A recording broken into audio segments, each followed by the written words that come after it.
well, first of all, thanks again for having me. Yeah, I'm really excited to hear that you've not only found me online, but that message kind of resonated with you. So when I first started putting this together, I was actually going through a really rough season in 2020 with my health, physically and mentally, just kind of going through a rough spot. And I was at my lowest low. And I remember being at my parents' house and lying down in the backyard. I used to just lie down in the hot sun with my shirt off just to feel better. I was trying to gain some energy from the sun and just get some life into me again. But again, just really at my lowest low and thinking, man, this is the biggest challenge I've had to overcome in my entire life, and I trained jiu-jitsu for 14 years. I started in '07, right out of high school. I was 18 years old. And even having to navigate, the journey that is jiu-jitsu and starting off as a white belt and having to face not only higher belts, but higher belts that were also a lot bigger and just more physically, gifted, I would say was a challenge, but that was nothing compared to what I was going through. I remember thinking, man, I'll give it all back, or I would give up so much just to have my health back. And so I realized through this journey that now without my health, I don't really have much, So during that same, day where I was out in the backyard, I remember thinking again, this is the biggest challenge I've had. That always resonated with me as, a man of faith for one, but two, just because I was always the smallest kid growing up in high school, or elementary, middle school, high school, and then playing baseball. One of my nicknames was Little B. Another nickname was Armrest. My teammates would just come up next to me and put their arm on my shoulder and lean on me like I was the perfect size for their armrest, And so I got bullied a lot, a little physically and a lot verbally, and just taken advantage of because I was small and I didn't really have a way to stand up for myself at the time. I again didn't have a martial arts background growing up. I just played baseball, and I don't know, I was just known for being that nice kid, and I guess sometimes being nice in my mind was that you just let things happen. You don't really cause a rift between people. And as I grew up, I had to learn that, you can stand up for yourself too. And so I had a lot of self-confidence issues. I had a lot of insecurities. I was afraid to raise my hand in class. I didn't want to draw any extra attention to myself. I was deathly afraid of girls, like, and if I had a mutual friend tell me, hey, this girl likes you, I was like, nah, no, that must be wrong. I automatically kind of repelled because at the end of the day, I didn't love myself. I didn't love who I was. And so I never believed that anybody else could love me in that manner. So so anyways, I got picked on a lot. And so that story of David versus Goliath really came out of that. My, challenges or struggles or journey just as a little guy, facing our giants. And so in the context of jiu-jitsu, that's what it is, little guy versus big guy. But in the context of life off the mats, just having to overcome your greatest challenge, whether it's navigating through a relationship, trying to start a business and see it succeed. For me, again, my health, people have all different types of challenges. And so that was my intent, was to connect that David versus Goliath message with, again, not only the physical difference or discrepancy between small and big, but just everybody is a David at some point. And we all have a Goliath that we have to overcome, no matter how big we are physically, right? It's just something inside of us has to rise up and be that person that, goes out there and slays their giants, So just facing their fears instead of running away from it, and just pursuing growth and really taking a leap of faith, And so that's what this journey has been about for me, business wise too, just putting together a logo and figuring out a message and just getting that whole thing going has been a leap of faith. I didn't really know exactly how I was going to do it, but I knew why I was going to do it. And I think that was more important because I knew that story would resonate with people and give people hope, and encouragement. And again, whether they're going through a hard season or they're on the mats in jiu-jitsu and they want to quit, I think we all can be inspired by other people's stories and really have hope turn things around. So hopeless, and I just feel like, I don't know if this sounds cliche or whatever, but I feel like God showed me that during that season of my life that I really needed to hear, and to give me the hope to push through. And my physical season didn't my circumstances didn't change overnight by any means, and I was having to accept the season that I was in, and not fight it, not trying to rush it anymore. I kept putting a timeline on everything, Justin, like, man, I'm gonna get better in a week, or like 2 weeks, and then a month, 6 months, a year, and then it ended up being about 2 years where I finally kind of came through it. And I just decided, you know what, I'm gonna embrace my season. Not in the sense that I don't want to get better and I don't want to improve, but I want to be okay with where I'm at now. And so that's kind of where my foundation now for my my business and kind of this journey I'm on, creating this online presence, comes from. It's, I'm excited about the future. I want to create something that serves other people and adds value to other people's lives. But I think a lot of times people get caught up in, and of course myself included, this forward thinking where we're always living in the future and instead of enjoying the present. And so I really had to teach myself, I'd put my hand on my heart and just talk to myself. I read this book called The Healing Code, and one of the things the author was saying was, I can be in the present right now. I can be happy, and I don't need any of my circumstances to change for me to be okay. I am okay right now. And like, that message really resonated with me because I was always living in the future. I'll be happy when I feel better physically. I'll be happy when my business takes off. I'll be happy when X, Y, and Z, right? But it's like, no, you can find that happiness right now with where you're at in this season. And so that season taught me to find those little moments of joy, little things to celebrate. Man, I'm just happy that my wife was with me today. I'm happy that my children are still alive. Just finding those little things to be grateful for. But anyways, yeah, that's a little bit about me in a nutshell, I guess. Hope that gave you a little bit more insight. Yeah, totally. I for sure resonate with that story a lot. Pretty similar childhood. I was like painfully shy, definitely withdrawn because I didn't want to like draw attention on myself. Just thought I was not necessarily like not living up to expectations, but like I didn't want to be weighed down by expectations maybe. And so I just kind of tried to coast through life or coast through school and kind of stay under the radar. And yeah, I was definitely smaller and very intimidated by the people around me also. And it's not so much that it was like I grew up in a dangerous place with a ton of bullies and somewhere where I had to hide from people. Like it's not like I was walking home and getting jumped or anything. I had a great upbringing. It was just almost self-imposed worries that I eventually had to work through. And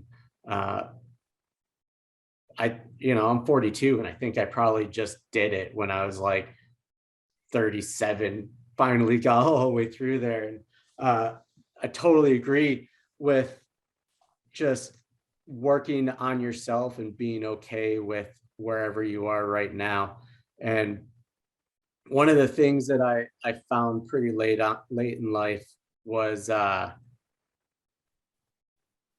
if I'm okay with myself and I lead a life the way that I see fit and just, that should lead me to better interactions with other people. Because if I'm doing what I truly believe is right for myself and the world, and just and morally proper, you could get into the argument of what's morally proper, but for me,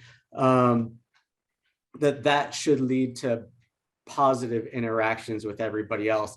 And to extrapolate that a little further, that if people are giving you bad vibes, or if they're giving you negative energy, it doesn't affect me, because I know that as a person, I'm doing the right thing and I'm doing the best I can. And the best I can isn't always right and isn't always good.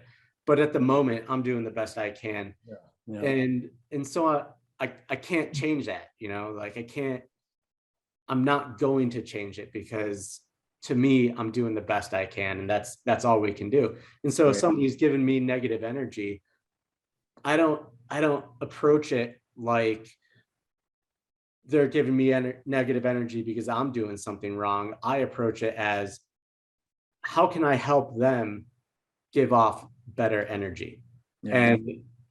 And if I am able to help all the people around me put out better energy and do the best they can and live good life, I think that's like the best life I could live, I think. You mentioned your season a lot, like your season of life. What what do you mean by that? Because I when you say season, at first I thought you were talking about like the baseball season, basketball season, or whatever, and possibly it could be looked at that way. But as you kept on mentioning it, I was thinking I brought it a little further and thought about it as like the place you are in life, and maybe that's what you were speaking to a little bit. Can you Yeah. describe a little bit about like how you found that wording and what that means to you? Yeah, sure. That's a great question.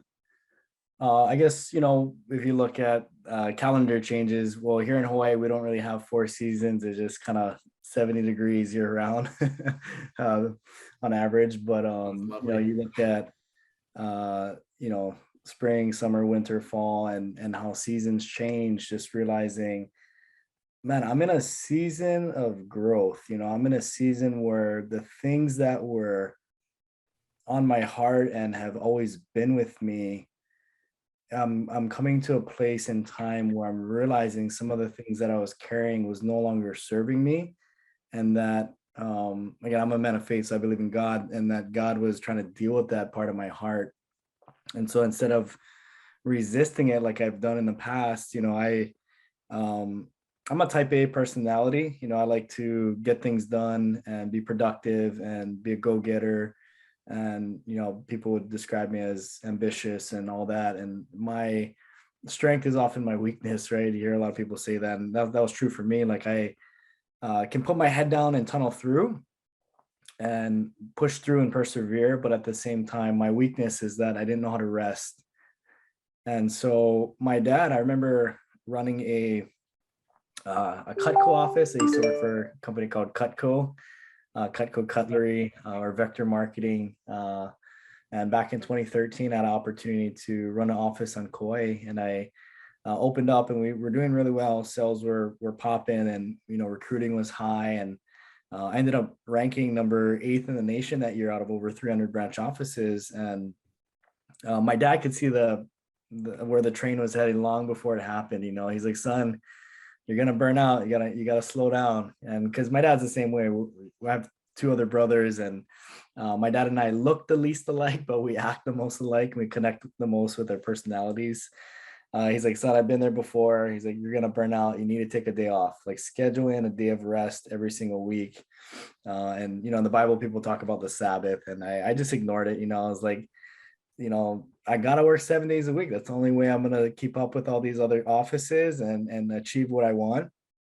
And it came at a price. And so I remember one morning in 2013, I had come back to Oahu for my brother's wedding at the time, and then a lot was happening. There's a transition, and then I moved back to Kauai to finish out the campaign, and I went through a gnarly, just like mini crash, I guess you could say. Like, I just woke up one morning and I was just crying. I was like, "Whoa, this is wild. Like, where's this coming from?"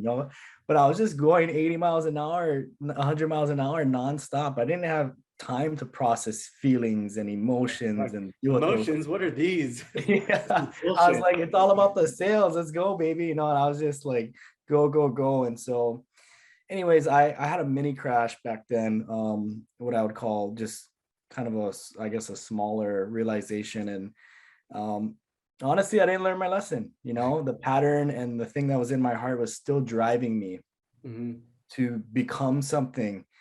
And I have a growth mindset. Like, I want to continue to pursue my passions and be that, all that I believe that God has made me to be. But it's like, at the same time, um, just being able to, push the pause button and just be like, man, I don't have to, like, growth doesn't always come in a forward direction. Sometimes growth happens when you pause. And so, again, I didn't learn my lesson that first time around, and so the second time around it happened again, and it happened much more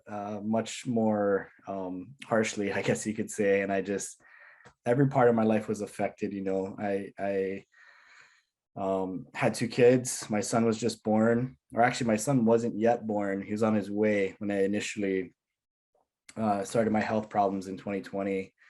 And then he was born, and my wife went back to work, and I was the primary caretaker. I still am. Like, being a full-time dad is anchored in what I do because I'm working from home. So I'm having to navigate those challenges too, which is very rewarding, but very challenging at the same time. And so just accepting my season, and so one thing that my parents would often tell me that stuck with me was just do your reasonable best. Mhm. Do your reasonable best. What does your reasonable best look like in this season of your life? You got a lot going on. You got a lot on your plate. Can we maybe take some things off your plate to start? I started exploring those options, but at the end of the day, some things I couldn't take off my plate. It's like, what am I going to do about it? Mhm. What can I do about it? And how can I continue to do my reasonable best? And so, Justin, I used to go to sleep almost every night, frustrated that I would never get my to-do list done, Mm. and Yeah. like, damn, I didn't get enough done today. I didn't get enough done today. And that was just wearing on me. And so when I started adopting this concept again of, putting my hand on my chest and saying, I don't need to wait for any person, thing, or circumstance to change for me to be okay. I'm okay with where I'm at right now, because God and others love me. That was a game changer for me. And then again, just accepting, Brandon, you did a good job. You did your reasonable best today.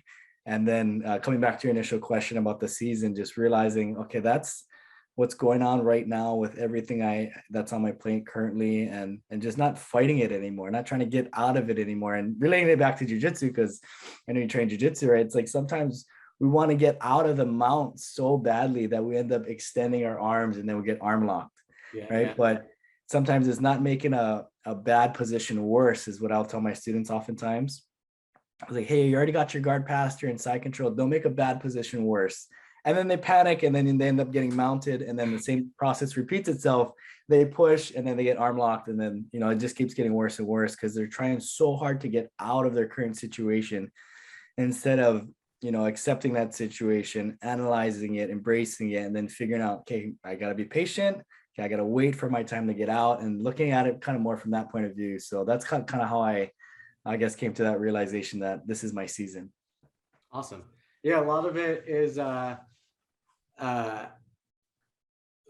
for small business owners or working for somebody else with a direct pay feedback, with companies like Cutco or other similar type businesses. You directly see that every minute you put in ends up being a little bit more gain for yourself. And so that's like horrifically addictive. You're like, well, shit, I could stay here and watch TV or look at Instagram or play with the dogs or play with my kids, or I could put in another 10 minutes, and that other 10 minutes is going to be 5, 10, 100, whatever dollars, or it's going to like progress the website a little bit more. And you're just like, all right, I got to keep at it. I got to keep at it. And then I found for myself, it was leading into like ignoring my wife, or like going to work too much, or the dogs would, I don't have any kids yet. It's 2 more months. But so it's like, for me, it's all the dogs, they get rambunctious because they're not getting enough love. And then that feeds back into like them needing more. And then I'm getting more frustrated. And then the anxiety goes up. And then I'm like, well, shit, now I'm too anxious and I can't go to sleep. And then my mind's racing. And yeah, taking that 1 day or 2 days of Sabbath, if you're lucky, is so useful, and it lets your mind just decompress and reorganize. And Right. um, it is not a linear path, that's for sure. Uh, I was thinking about, have you ever played Chinese checkers? It's been a minute, but yeah, as a Okay. kid. It was we got into it. My wife and I, we were taking climbing trips all over, and our friend Jorge was like, "Hey, you guys ever play Chinese checkers?" And he just crushed us at the start because you have your triangle of marbles and you're trying to get them across the board. And at the start, you're just like, move forward, move forward, move forward. All right, I get to jump, move forward. All right, I get to jump again. And so you're seeing this progress and you think you're doing it right. And then somebody better comes along and they start moving sideways and backwards and jumping backwards and taking these big long routes that get them like so much further forward. And it blew my mind. I was like, all right, I'm not doing this right. I'm not playing the linear path forward is not working for me. And as soon as you just realize that sometimes you got to take a couple steps back, sometimes it's going to be like all the way back to the start, go up and around. It's crazy that like Chinese checkers models after life or vice versa. And it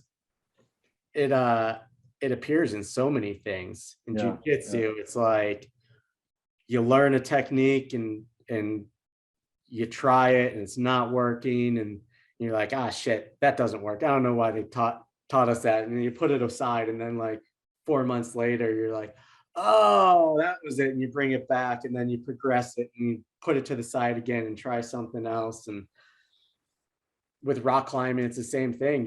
You have this like big rock climb in front of you and there's parts you can't do and there's 1,000 other rock climbs that you want to do. And sometimes you just have to put it down and just leave it until the time's right. Yeah. Yeah. Great analogies. I like that. Really cool. Yeah. It's I mean, it's also a little cliche, but for jujitsu, people are always, you hear a lot like jujitsu, not only like jujitsu is life, like that's all people want to do, but the progress in jujitsu is a lot like life. Like you have to bring stuff in and try it out and put it aside, and just that non-linear path. Yeah. I So, think, go ahead. sorry. No, I was just gonna kind of piggyback off what you just said and talk about goals for a second, because in jujitsu, sometimes instructors, they want their students to be black belts one day. Mm-hmm.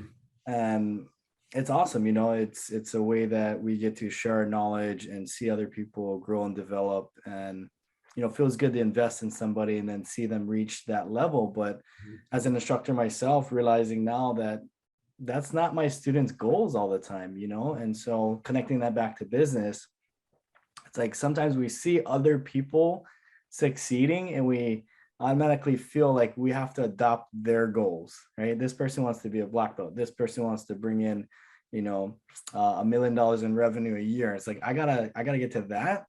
Right. Mm-hmm. It's like, no, not necessarily, right? We don't have to, we should be inspired by other people's goals, but that doesn't mean we need to or should adopt them to be our own. Sometimes it can be overwhelming, or sometimes it just doesn't resonate with who we are as much, right? It's like, man, a black belt would be cool, but like, I'm not really feeling it. I don't have that internal desire. And so a lot of times when I coach people, I look for the 2 W's. Is there a want and is there a willing, right? Want meaning, is there a strong desire inside of them to go and show up and create results for themselves in this particular area, on or off the mats, right?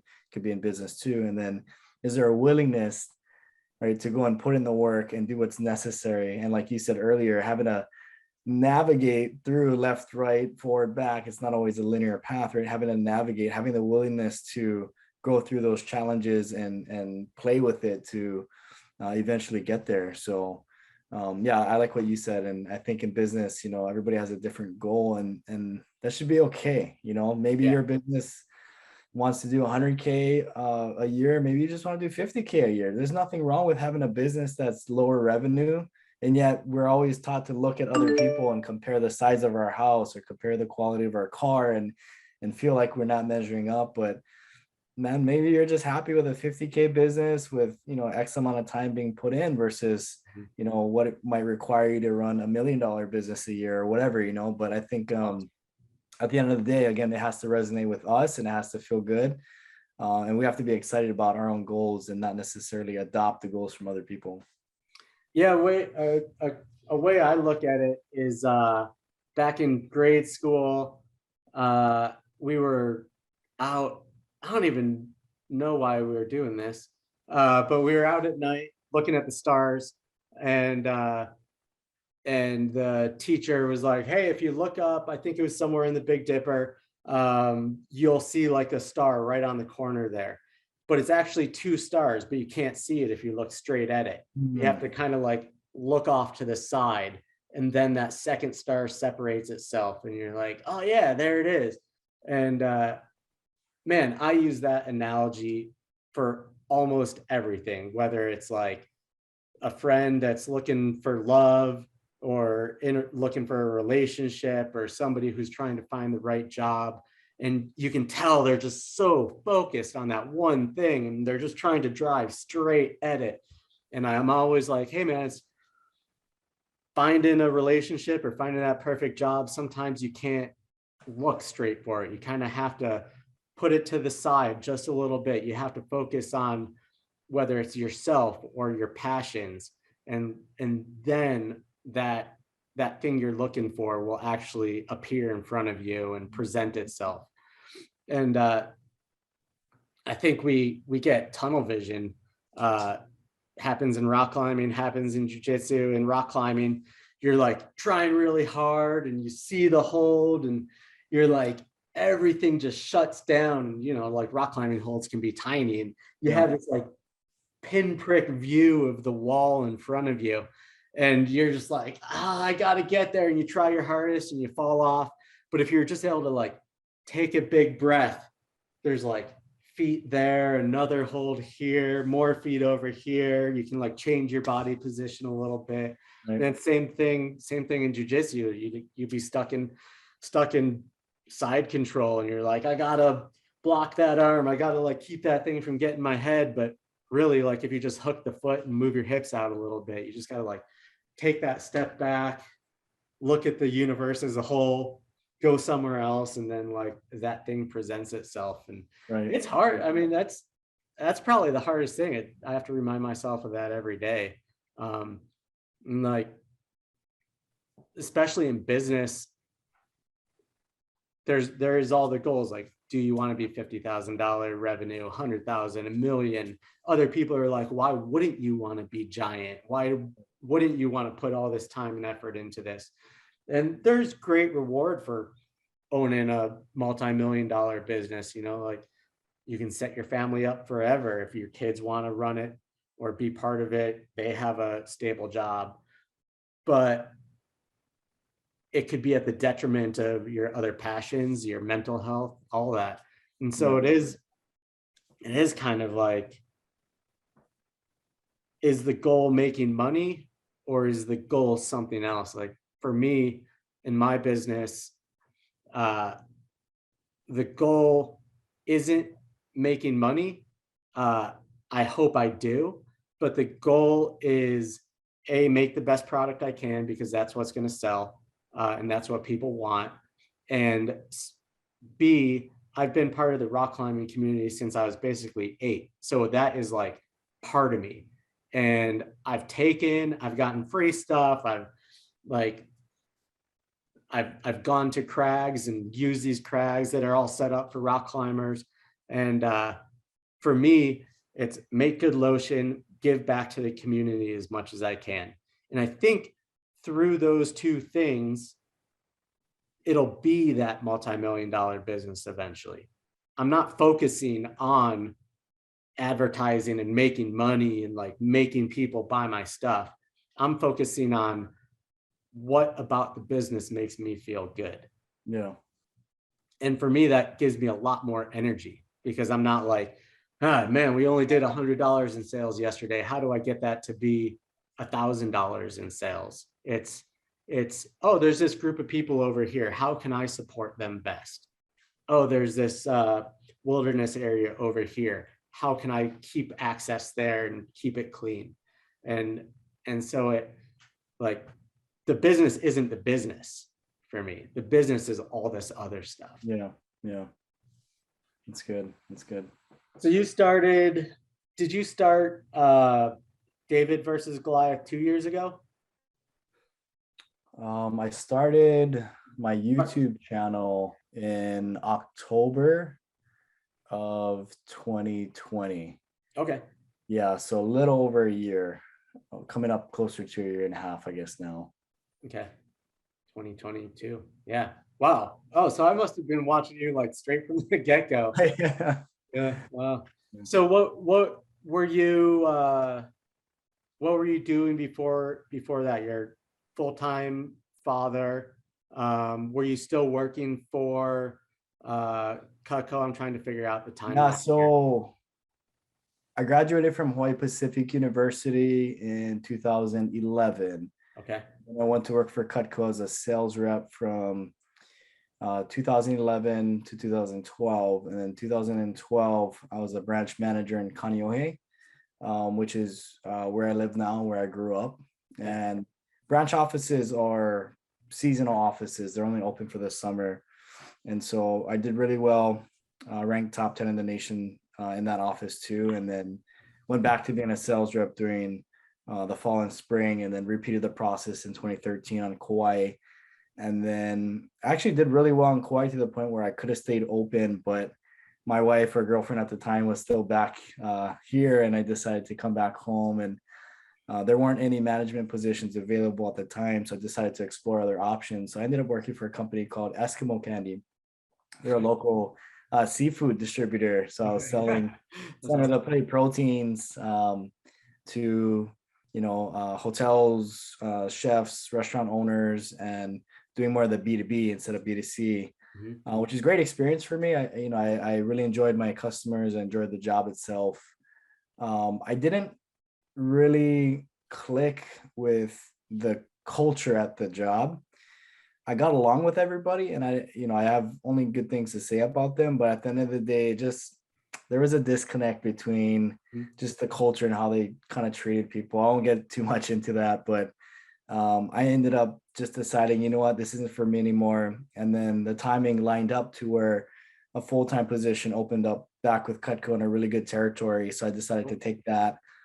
I did that for 18 months and things didn't pan out how I'd hoped. And the business had changed quite a bit since I had left back in 2013. I didn't go back until 2017, I believe. So within that kind of 3 to 4 year period, things changed a lot. And I don't regret it at all, Justin. Like I look back on it thinking, man, I didn't do that well financially. I think for the 18 months, I profited maybe $50,000 to $60,000, which was cool that I still made a profit. But I left almost a six-figure a year job. I would have made six figures that year selling seafood, and I felt bad. I felt guilty for kind of putting my wife and my family in that financial situation. But looking back on it now,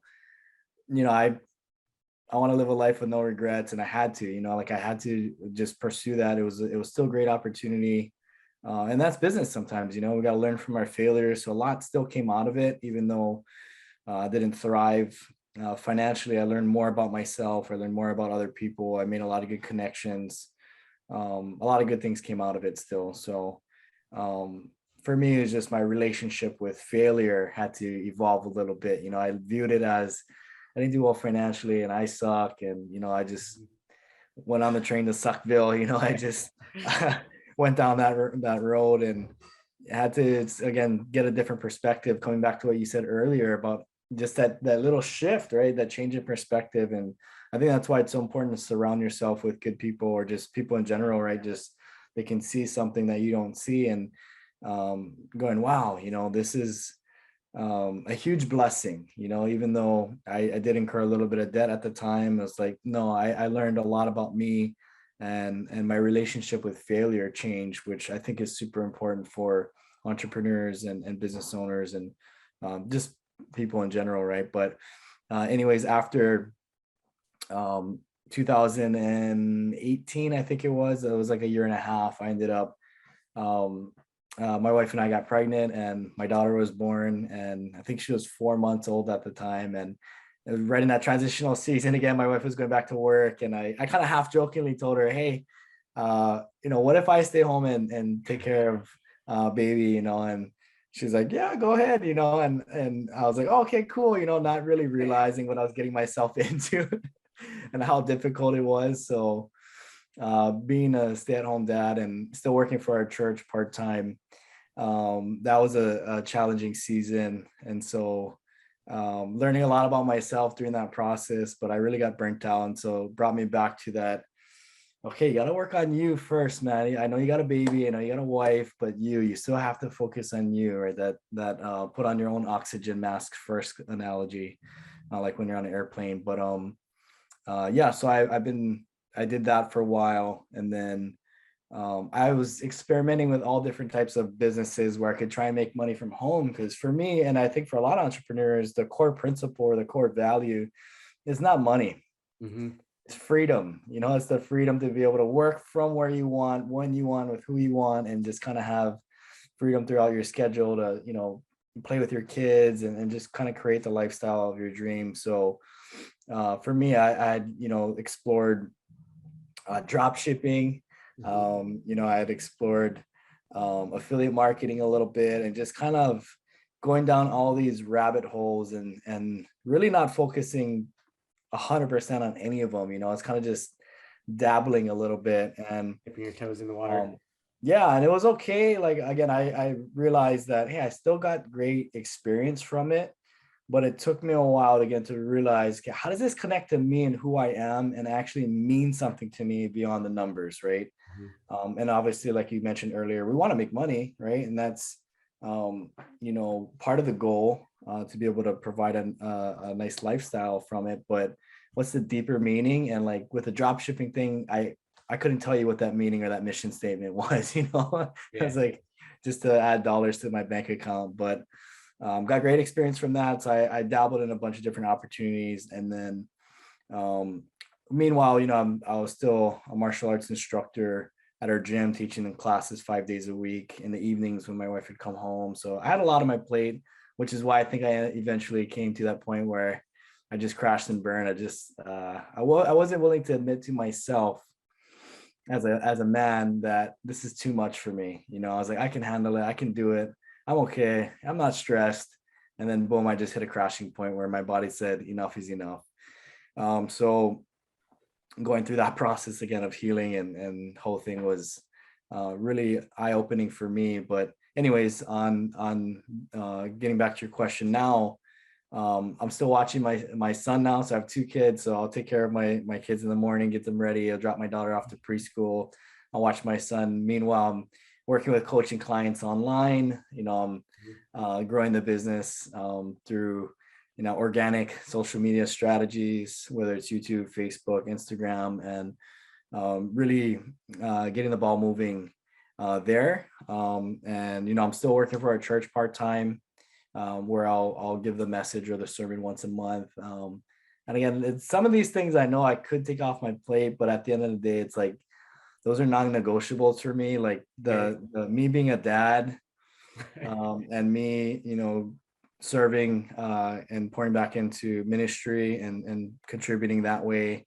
And then building my business on the side, which is still tied into jiu-jitsu, right? Like I see it almost as one umbrella, right? It's like I'm teaching jiu-jitsu classes in person, and I actually have plans to open up a gym by the summertime. I don't know if I told you that, but the ball's rolling there. But tying in the physical academy to the online academy is really my goal, especially during the pandemic, where a lot of gyms got turned upside down on their head, right? It was like coming back out of this. Now I'm like, okay, if this ever happened again, I want the online to be the foundation and not the other way around. So that's kind of what I'm thinking. But it's been growing, and it's been a process of me discovering how can I be different.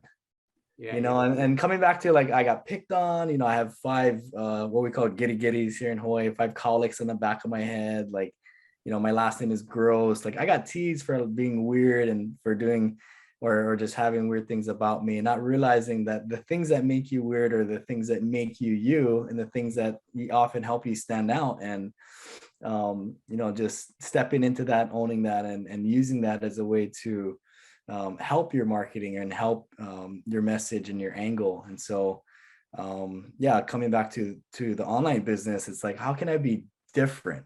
Right. I think a lot of people are so conditioned to fit in. Like when I was in middle school, I was actually in the academically gifted and talented route. And I remember going, I think to 7th or 8th grade, telling my mom, I don't want to do this anymore. Like I didn't want to stand out. Yeah. Not realizing today that, again, those things are what help you be different, especially in the online world where, there's tons of health coaches, there's tons of fitness coaches, there's tons of gyms and a lot of different businesses within a certain niche. It's like, how can I craft my own category almost? And so I don't have to go into detail unless you want me to, but like I have a that's whole what we're here angle. for. Yeah, I have a whole angle on like my strategy for online within the jiu-jitsu space of how to be a little bit different. And I'll give you the Did you go, I'm trying to remember if I read this. Did you get a degree in business administration and marketing? Is that Yes.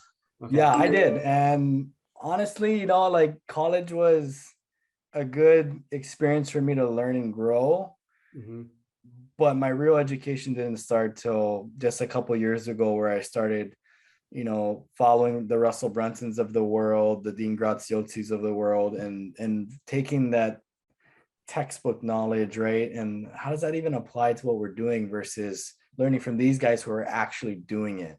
Yeah. Right. So my real marketing education just started like 2 years ago, and I'm like, man, I was telling my mom the other day, this is the stuff I wanted to go to college for. Like, this is the stuff that gets me excited, So yeah, I mean, I think that's just like jujitsu. Somebody shows you how to do a head and arm, and you're like, all right, I think I can do that. And then you roll over with your training partner, and you're like, yeah, I have no idea where my arms go. You have to like figure it out. You learned it, but you don't know it. You have to like go out into the world and like try it over and over and over. Right. Yeah, I was taught the 4 stages of learning is like conceptualize, memorize, internalize, and personalize. Like first you learn something, you get exposed to an idea, it takes a while to conceptualize, okay, what's happening here? What am I being taught? Okay, and then you got to take it a step further. Can I remember it a week from now? Right. And then internalizing is like a year from now, not only do I remember it, but I can't forget it. Yeah. And then personalizing it is, okay, how can I add my own spin or my own flair to it? But I think you're absolutely right. When it comes to business or jiu-jitsu, even, it's like having to make sure that you really know something. And that's usually from a lot of experience and time, like playing with it. Yeah. Yeah. It's wild. It's wild that like you can learn something theoretically and your brain's like, yeah, I got that. But it's still so hard to implement. And then it could take 2 hours or 3 years. But I think just embracing that whole process and understanding those 4 steps is a great way to start and learn that it is going to be a process. Because I think a lot of people get frustrated with starting a business or trying to pursue their passion, and they're just like, yeah, I'm going to do this, and then it doesn't work. But there's so much to it. Like there's so much to every single thing in life that you really being able to break it down into 4 pieces or 10 pieces. You're like, oh yeah, this is the process. This is how it's going to go. Yeah. And then it kind of gives you smaller chunks to chew on. Yeah, for sure.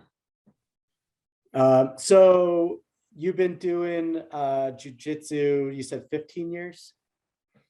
It started in 2007. So this September we'll make 15 years. Yeah, it's kind of crazy to think about. What got you into it? I played baseball, like I mentioned earlier, in high school. Again, I got picked on a lot, but I guess what actually got me exposed to jiu-jitsu was one of my good buddies started grappling. Call it grappling because he wasn't really doing jiu-jitsu, but like he was grappling with his sister's boyfriend at the time, and he was an MMA fighter here locally. And he just invited me over to his house one day and said, "Hey, let's grapple." I was like, "Okay, whatever." I don't even know what this is, and I show up and I'm getting choked out left and right, and I was like, "I don't even know what's happening, but I don't like losing, so let's figure this out." And so I went on my own journey to like gather information. And back then in 2007, there wasn't a whole lot of information yet, like on YouTube and blogs and all that. So there were some forums that I would dive into. And I remember going to the Safeway, and my dad would be like buying groceries. I would sneak away to the magazine aisle and read the latest like jujitsu and martial arts magazine, and I started just doing a little bit of my own research. And we had some gatherings, I guess you would call it, outside of school, where groups of us would just play around and like grapple. We'd meet up at the rec center behind our high school or at so and so's house. And one of my buddies who was actually training jujitsu saw me, and he's like, "Dude, you're pretty good for like not training. If you're gonna train, why don't you train with us? We're actually, with professionals or people who actually do this stuff for real, And I was like, "Nah, I'm good." I just thought I could learn on my own. And I was really intimidated back then too, because the culture at our gym, which I'm still part of, it's gone through 3 different owners, but the original owner, the culture was a Shark Tank. Everybody stared at you when you went in. Nobody really said hi. Versus today, it's much more family oriented. But yeah, I was afraid to step in, but when I finally did, I joined my first class. I saw the instructor, who was on the smaller side. He was rolling with a bigger purple belt, and I was just amazed at his ability and what he could do. And I was just thinking, man, I gotta learn this, and I enjoyed it, and I never looked back. I think part of me wanted to stay competitive after high school. I didn't have baseball anymore, but I think deep down, I could see what it was doing for my self-confidence, tying back to when I got bullied, and also just me dealing with stress and anxieties throughout the week, being able to have a positive platform or outlet to express myself, and then just teaching me to love me. Like I went through an amazing growth process just internally on the mat, as I progressed externally too. But yeah, I guess you could say I stayed for those reasons. But now today that I got my black belt and I want to run my own academy, I guess my motivation there is to give back, like you mentioned earlier, to others who are in a similar journey, providing a fun community, and just a group of people. That's the cool thing about jiu-jitsu. You meet somebody online, that's how we met. It's just like, "Hey, what's up?" We train, like it's cool, it's like you speak your own language, and when you meet other people who speak that language, it's like almost instant connections. So Yeah. having a community, I think, is what really keeps me going these days, to continue. I'm pretty amazed. Like I think I'm maybe 3 years, maybe a little over 3 years into the journey. And it keeps the community and like what happens in the gym keeps revealing all these new layers and different ways to enjoy what's going on. Mm, And when I started, it was like, oh, I got that first stripe. That's awesome. Like, I'm so proud of myself. But man, 3 years later, I am so much more excited for other people to get their stripes because, yeah, like, I know what it took to get that thing. yeah, yeah, And it's just like, I know the work they put in and the troubles they've been through and the pain and the suffering and the success and the failures. And man, it's like it's almost like an exercise in empathy, yeah, because you get to use this sport to like gain all these emotions and community building. And yeah, it's wild. And then just sitting down with people, and rock climbing's very much a personal pursuit. And sometimes there's one other person with you, your belay partner, and that's a pretty tight knit connection you have, because they're like literally in charge of your life while you're Right. playing you. And but man, in the gym, it is a team. I've never been like a team sport kind of person. And just having all these connections with such a large number of people is like pretty unique for me. I'm mostly Yeah. an introvert. Yeah, I'm glad you pointed that out because that makes me realize why I love jujitsu and why I love business, and why although I love baseball, sometimes what I didn't like about baseball is the success or the end result, win or lose, could be because one person, made an error. Mhm. And I like jujitsu because it's almost like you train as a team, but when it's time to go out there, it is an individual thing where you're stepping on the mat with one other person. So it kind of everything falls back on your shoulders. And I kind of view entrepreneurship or business in a similar fashion where you build a team and you raise other people up and you leverage your abilities through other people. But at the end of the day, it comes back to that leader, that entrepreneur, right? Yeah, that's awesome. So That's there's really good. that sense of ownership, or like, at the end of the day, if things go south, it kind of falls back on the leadership, which doesn't always have to be the owner per se, depending on how the company's structured, right? But like, there's that element where there's teamwork, but then there's also that individual responsibility, which I like. Yeah, that's wild. That's a really good analogy. I like that.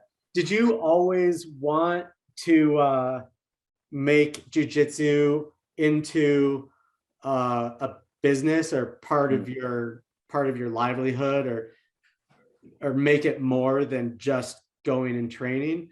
Like when did you see that? Was it like straight away a white belt? You're like, oh dude, I got to make this a job. Or and then did it go away and then come back, or how'd that pan out? I kind of always wanted to run my own academy. I think I had that in my sights probably around blue or purple belt.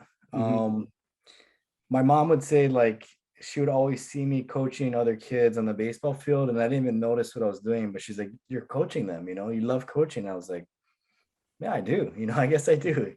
Mhm. So I had that realization from when I was little, and we also had like market days when in school where you could come up with a product, a service, or an idea and sell it for fake money, like in school. Oh, And cool. so I That's really remember cool. I did like I got a bunch of friends together and I filmed the skateboarding. So I made a cool video of it back then. And this was, man, back in the 90s, and the cameras are old school and stuff. And I brought a TV to class and I set up a TV and played that recording of just our little skate video that we made. And I sold root beer floats. So like people would drink and eat their root bear floats while they Yeah, watched the that's video, and like awesome. that was my way to kind of express my entrepreneurship skills or spirit, and just getting that affirmation from my mom going, that was really creative, and I was like, oh, okay, cool. So uh come down the road, I knew I wanted to be a coach, and I knew like I have the entrepreneur bug in me. It's like, how can I join the two together? Cool. And then wanting to tie it to a passion. And I think some people have mixed feelings, like, should you make your passion your business? Because if that happens, then isn't not going to be your passion anymore, because then you Yeah. have to do it. So not going to lie, there is that element there at times where it's like, okay, I have to go to the gym, right? I don't have an option anymore. But man, at the end of the day, like, I always wanted to tie the two together somehow, because I mean, they say like even a bad day on the mats is still a good day, and I feel that way. And although I feel personally like when I get my physical academy going, honestly, I don't want to be there every night. Mhm. I want to be able to raise up a team and partner. I have a partner in mind too, who's going to be doing a lot of the operational side, and I can focus on my strengths, which I feel like are the business, and also run classes too, but developing leader and creating culture and doing that whole thing. But yeah, I guess to get back to your question again, right around blue or purple belt, but I, again, going through that season where I was 2017, 18, 19, like when I was first staying home with my daughter, figuring things out, I was just realizing, man, I know I want to make a living online. I know I want to create a business. I know I love coaching, just slowly pulling the pieces together and drawing from different life experiences. And I think we all have that. We all have a unique combination of personality, of skill sets, of life experiences, of passion that, we can draw on to create something beautiful, to create something a little bit different. So that's kind of how it happened for me. Awesome. Yeah. Uh, you were earlier, you're talking about what your unique take was going to be. Can you expand on that a little bit more? Yeah, sure. My unique take on what exactly? Oh, on how you're gonna uh structure. I don't Oh yeah, exactly. yeah, yeah. With the business. Yeah, I don't want to go too far into it because it's Fine. still in the building phase, and I feel like it's again gonna be very different. But I'll just say this: like, I see it as more of a higher ticket, higher interaction than what's Mhm. currently out there. A lot of what I see, and correct me if I'm wrong, maybe you've experienced something different, but I see a lot of people making money through instructionals. Mhm. And unless you're Gordon Ryan and the top of the top, you're probably not selling too many instructionals to actually make a living from. I heard him quickly mention how many instructionals he sells. Oh yeah, Holy hell, yeah, that's yeah. I incredible. saw him make a post about it too. I'm like, okay, I guess you can do it, but I think the Okay. amount of people who do it are few and far between. Yeah. Yeah. Exactly. Yeah, and then there's the membership route.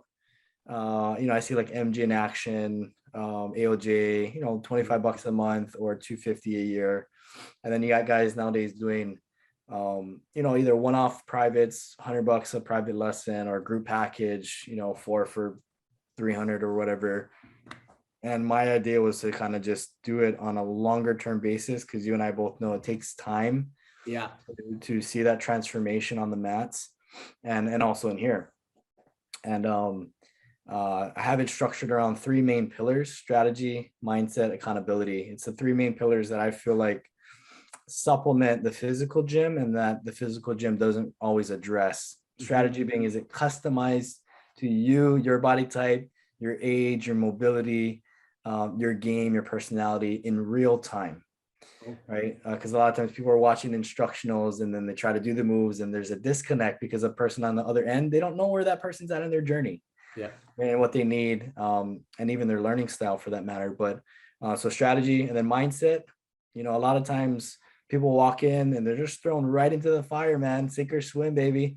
And a lot of people don't make it. I think the statistics from the Gracie brothers are 10%, right? 10 out of 100 new students will actually make it to blue belt. Mhm. That's crazy. And then you and I both know people don't always go past blue belt even, but um, I think a lot of that has to do with mindset and how we're dealing with challenges and adversities, how we're Yeah. setting proper expectations and standards and all that. So that's the second pillar I focus on with my clients is mindset. And then the third is accountability. It's just people pay big money for a personal trainer to just say, hey, did you do what you're supposed to do today? Yeah. And so Know what? people view accountability sometimes as micromanaging. That's not how I view it. I view it more as hey, I'm just gonna be there to be a reminder and to keep you on track to what you said you wanted to do. I'm That's not trying awesome. to force you to do anything and look over your shoulder, but hey, you said this was important to you. I just want to come alongside you and remind you. Yeah. So with my clients, I meet with them, most of them once a week. They're showing up, and a lot of the feedback I'm getting is, man, coach, I knew you're gonna ask me that. And so I did it this week. Just the fact that they had somebody Yeah. that Yeah. was giving them an action step and then gonna be there again next week. That helps people create results. So that's it in a nutshell. It's a little bit longer term program, a little bit more intimate, but I have ideas to scale and build, which maybe you and I can have a conversation about that later Yeah. if you're more interested in it. But For sure. yeah, That sounds awesome. Those are three things that I try and focus on in life in general. And so I think that's great to be able to feed into people. And man, that sounds like a great uh, opportunity that you're offering. Well, we've been here about an hour. I think I could probably talk to you forever. yeah, It's been super fun, it's and fun. I hope we can enjoyed it. I hope maybe let's get together in a little bit and do it again sometime. Yeah, yeah. Um, It's been an absolute pleasure talking to you. What's your Instagram, your Yeah, YouTube? if there's any listeners out there that want to follow me on Instagram, it's at David versus Goliath BJJ. Same thing on YouTube at David versus Goliath BJJ. And then I also have a free ebook if people want to check that out. It's 10 things every guy needs to thrive and survive against the big guys in their gym. They can go to bjjgiantslayer.com, bjjgiantslayer.com. Awesome. I feel like we just scratched the surface.